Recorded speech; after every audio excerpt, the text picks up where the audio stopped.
आमची समस्या जाणून घेतली म्हणून आम्ही इथपर्यंत आलोय. त्यांनी बघितलं आमच्या गाडीत कोणी चाललं नाही का, पाणी आहे का काय आहे काय बघितलंच नाही.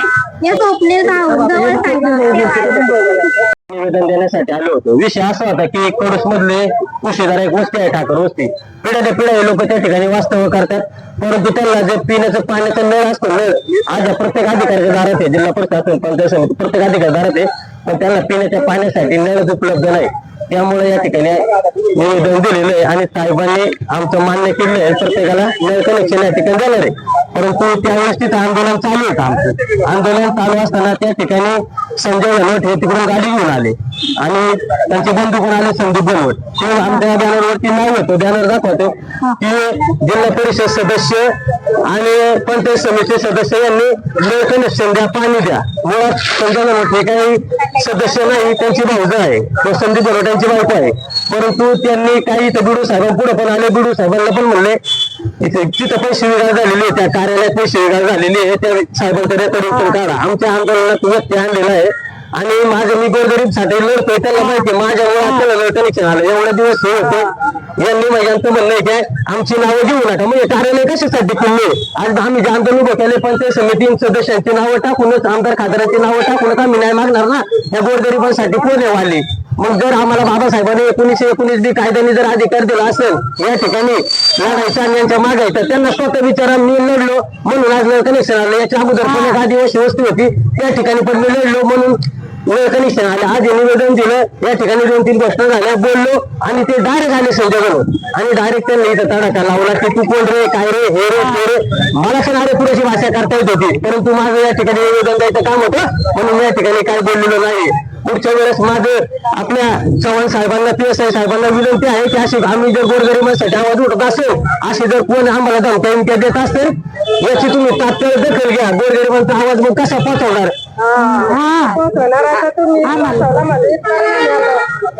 नाही तर कोण येणार होतं? यांनाच विचारा. कोण येणार होतं? आजपर्यंत आमच्या वाडीत एक पण नाही का तुम्हाला पाण्याचं समज? असं जर आम्हाला साहेब जर धमक्या देऊन होत असेल, डायरेक्ट त्यांनी गाडी आणली इथं आणि तुम्ही सर्वजण होते त्या ठिकाणी आंदोलनात आमचा व्यक्ती आणला, त्यांच्यावरती गुन्हा दाखल करा. माझ्या जीवाचा तर काही मी विचार करीत नाही. प्रत्येक वेळेस मी गोरगरीब जनतेसाठी नाही द्यायचं काम केलंय. सगळं पत्रकार बांधवांना पण माहिती आहे.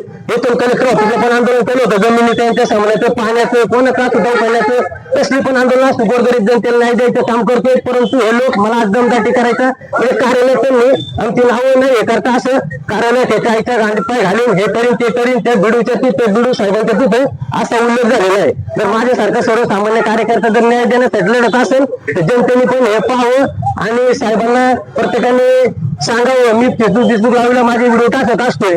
साहेबांनी प्रत्येकाने कमेंट करा, असं गोरगरिबांसाठी आवाज उठवण्यावरती हे जर प्रतिष्ठित लोक जर दबाव टाकत असतील तर आम्ही नाही मध्ये कोणासाठी जायचं? ही बॉडी कशासाठी निवडून आलेली? पंचायत समिती कशासाठी नाव दिलेलं? जिल्हा परिषद ही बॉडी तयार झाली, आमचा पाण्याचा प्रश्न इथं म्हणून आम्ही आणि बॅनर काय टाकले साहेब, फक्त आम्हाला नळ द्या, हे द्या. आणि त्यांनी गाडी आणली ना आम्हाला दमदाटी डायरेक्ट. आणि मी पण दमदाटी करणार वर्ष, पण मी दमदाटी नाही केली. कायद्याने चाललोय, आज मी कायद्याने लढतो. आणि उद्या जरी आम्हाला काही यांच्यावरती गुन्हा दाखल झाला पाहिजे, नाही तर मी रजिस्ट्री ऑफिसला आंदोलनाला बसणार आहे. तुम्ही माणसं येणार सगळे लोक आणि याच्यापेक्षा मोठी गोष्ट आहे ती पण येणार आहे माझ्या सगळं. साहेबांनी हा विषय गांभीर्याने घ्यायला पाहिजे. इथून पुढे कोणाला असा अन्याय झाला नाही पाहिजे. अन्याय करणाऱ्याला साहेब तुम्ही रोखलं पाहिजे, एवढं त्या ठिकाणी सांगतो. जाणार बघ तुम्ही निवेदन जाणार आहे तिथं आणि जाणार आहे. आज पंचायत समिती खेड या ठिकाणी आम आदमी पार्टीचे तालुका अध्यक्ष सन्माननीय स्वप्नील दादा गायकवाड यांच्या नेतृत्वाखाली आज ठाकर वस्तीला कडूस येथील पाणी मिळावं. गेल्या अनेक दिवसांपासून त्यांना पाणी मिळत नाही आणि एवढा मोठा अनुसूचित जमातीचा समाज त्या ठिकाणी वास्तव्यात आहे. स्थानिक स्वरूपातला तो समाज आहे आणि त्यांना पाणी मिळत नाही. त्यांना स्थानिक ग्रामपंचायत संस्थेतून पाणी पुरवठा नाही, नळ नाही किंवा टँकरद्वारे पाणी पुरवठा नाही आणि ही बाब प्रशासकीय दृष्ट्या निंदनीय आहे. आणि ही बाब स्वप्नील दादा गायकवाड यांच्या लक्षात आल्याच्या नंतर त्यानंतर इथल्या स्थानिक महिलांनी त्या ठिकाणी त्यांच्याशी संपर्क साधल्याच्या नंतर त्यांनी ती वस्तुस्थिती त्या ठिकाणी भेट देऊन पाहिल्याच्या नंतर खरं ती भयानक परिस्थिती त्या ठिकाणी समजल्याच्या नंतर त्यांनी BDO असतील, जिल्हा पंचायत सदस्य असतील, पंचायत समिती सदस्य असतील, तहसीलदार असतील आणि माननीय आमदार साहेब असतील, सर्व पदाधिकाऱ्यांना त्याबद्दल त्या ठिकाणी त्यांना पाणी पुरवठा सुरू द्यावा यासाठी पत्रव्यवहार करूनही त्या समाजाला कोणी जातीने लक्ष देत नाही व प्रशासनही त्या ठिकाणी टाळाटाळ करते. पाण्यासारख्या समस्यासाठी जर तुम्ही टाळाटाळ करीत असेल तर ही बाब अतिशय निंदनीय आहे.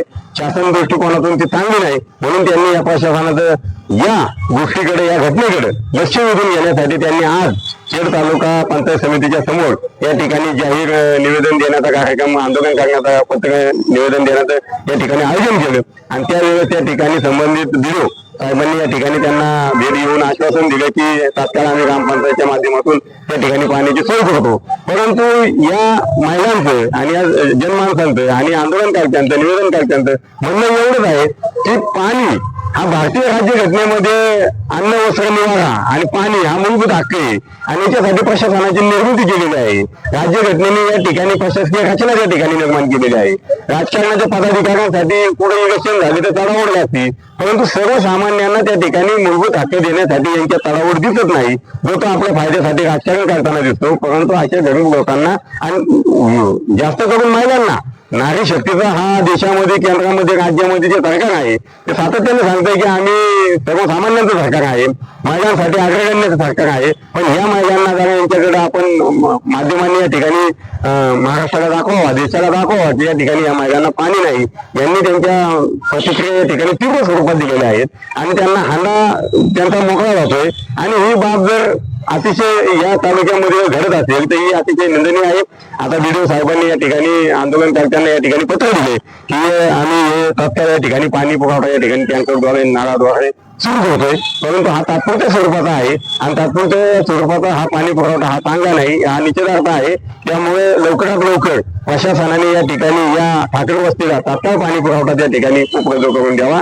त्याचप्रमाणे हा कडून गावचा ठाकर वस्तीचा समाज आहे. त्यानंतर यापूर्वी कडजे वस्तीच्या ठाकर समाजाला त्यांच्या जमिनी हडप केल्या गेल्या, दान गेले. त्याही टायमाला स्वप्नदादा गायकवाड यांनी मोठ्या प्रमाणामध्ये या ठिकाणी आंदोलन केलं, आवाज उठवला आणि आता आयर या ठिकाणी मागच्या महिन्यामध्ये याच अनुसूचित जमातीच्या ठाकर समाजाच्या कुटुंबाचं घर जळली, ज्वलंत पदार्थामुळे घर जळली गेली, ती खाक झालं. त्यांना आजही त्या ठिकाणी निवारा नाहीये. या बाजूला जवळजवळ महिना उलटून गेला. प्रशासनाने त्या ठिकाणी सांगितलं तुम्हाला तात्काळ त्या ठिकाणी घर बांधून देण्यात येईल, पण अद्यापही त्या ठिकाणी घरं बांधली गेलेली नाहीये आणि ती अजूनही त्याच स्वरूपात. आता BDO साहेबांना त्या ठिकाणी सांगितलं, त्यांनी सांगितलं की त्यासाठी आम्ही तात्काळ निधी मंजूर केलेला आहे, फक्त त्यांचे अकाउंट आमच्यापर्यंत पोहोचत नाहीये की जेणेकरून आमचा निधी त्या ठिकाणी ओढला जावा. मग आता अकाउंट त्या ठिकाणी पोहोचत नाहीये तर मग यांचं प्रशासकीय अधिकारी त्या ठिकाणी ग्रामसेवक काय करतात, पोलीस पाटील काय करतो, तलाठी काय करतो, असं यांनी काही जाहीर निवेदन दिले का की बाबा त्यांच्या अकाउंट नंबर कुणीतरी जाहीर मदत करावी आणि आमच्यापर्यंत आणून द्यावं, असं काय आव्हान आहे का? म्हणजे या सगळ्या क्षुल्लक बाबी या टाळाटाळीच्या आहेत आणि निंदनीय आहेत. तर त्यामुळे आता जे आंदोलन झालं तर माझं स्पष्ट मत आहे याच्यामध्ये दिलेलं आश्वासन त्यांनी तात्काळ पूर्ण करावं आणि जर हे तात्काळ पूर्ण नाही झालं तर भविष्यामध्ये आम आदमी पार्टीच्या वतीने जे ठोकले दादा जे पुढचं काही नियोजन आंदोलन त्या ठिकाणी उभं करण्याचा इशारा देतील. त्यासाठी मी खेड तालुका पुणे जिल्ह्याच्या वतीने त्यांना आरपीच्या वतीने पूर्ण ताकदीने त्यांच्या पाठिंब्याला सहकार्य देईल, मदत करेल आणि या प्रशासनाला या गोष्टी भाग पाडण्यासाठी निश्चितच मी त्यांच्या खांद्याला खांदा लावून त्यांना त्यांच्या पाठीशी उभा राहीन, या सर्वसामान्य महिलांच्या पाठीशी उभा राहीन हे मी आजच्या दिनाच्या निमित्ताने या ठिकाणी मी जाहीर करतो. आपण सर्व माध्यमांनी या ठिकाणी या आंदोलनाची, निवेदनाची दखल घेतली त्याबद्दल विशेषतः मी सर्व माध्यमांच्या पत्रकारांचं मी या ठिकाणी आभार व्यक्त करतो आणि आपण हा आवाज, सर्वसामान्यांचा आवाज महाराष्ट्राच्या जनतेच्या कानाकोपऱ्यापर्यंत, प्रशासनापर्यंत आणि मुख्यमंत्र्यांपर्यंत पोहोचावा एवढीच मी आशा व्यक्त करतो आणि निवेदन संपवतो.